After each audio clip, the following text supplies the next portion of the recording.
আসলে জীবনে সৎ থেকেও দেখলাম, ভদ্র থেকেও দেখলাম, কিন্তু খুব খেয়াল করে দেখলাম সৎ মানুষ সবচেয়ে বেশি ধোঁকাবাজির শিকার হয়।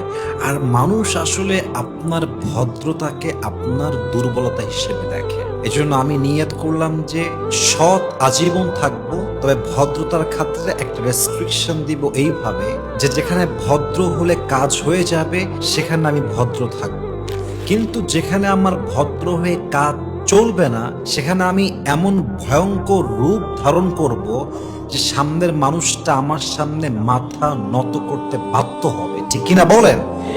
অতএব সৎ আজীবন থাকেন, বাট ভদ্রতা সব জায়গায় দেখাবেন না। সব জায়গায় ভদ্রতা দেখাতে গেলে বাসটা আপনি অনেক বড় খাবেন। এজন্য সব জায়গায় অনেস্ট থাকবেন, কিন্তু সব জায়গায় ভদ্র হলে আপনার জীবনটা সুন্দর হবে না। আল্লাহ আমাদের সবাইকে বোঝার তৌফিক দান করুন। পড়েন সবাই আমিন।